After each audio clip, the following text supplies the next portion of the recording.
I have the pleasure to present to you Dr. Martin Luther King, Jr.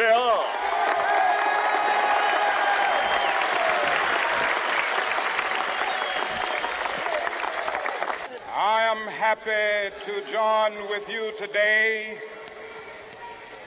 in what will go down in history as the greatest demonstration for freedom in the history of our nation.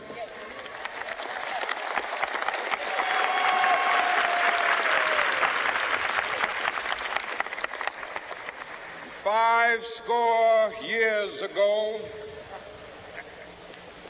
a great American in whose symbolic shadow we stand today signed the Emancipation Proclamation. This momentous decree came as a great beacon light of hope to millions of Negro slaves who had been seared in the flames of withering injustice. It came as a joyous daybreak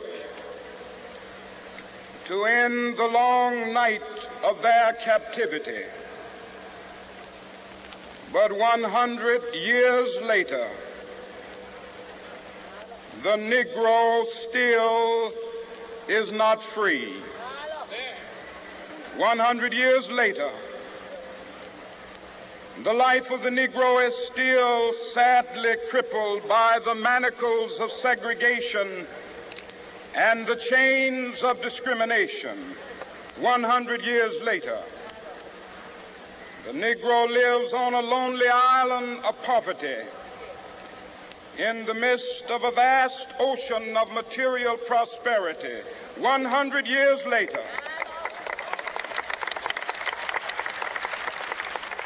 the Negro is still languished in the corners of American society and finds himself in exile in his own land.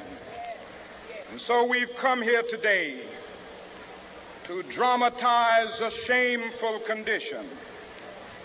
In a sense, we've come to our nation's capital to cash a check. When the architects of our republic wrote the magnificent words of the Constitution and the Declaration of Independence, they were signing a promissory note to which every American was to fall heir.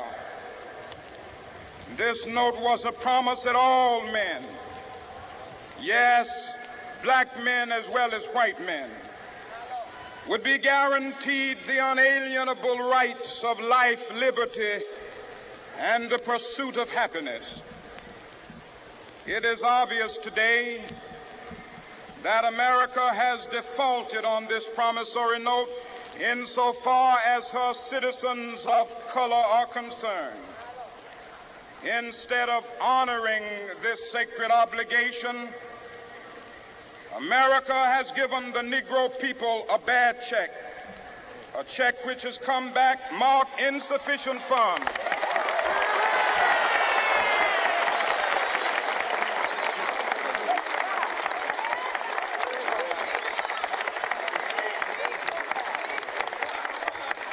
But we refuse to believe that the Bank of Justice is bankrupt.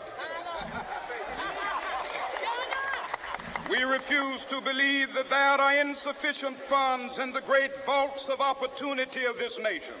And so we've come to cash this check, a check that will give us upon demand the riches of freedom and the security of justice.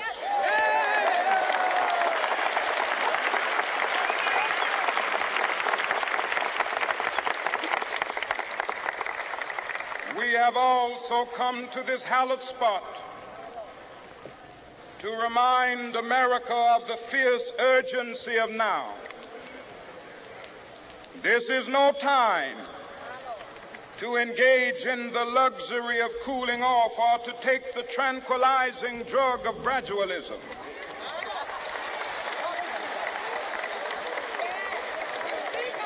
Now is the time to make real the promises of democracy. Now is the time to rise from the dark and desolate valley of segregation to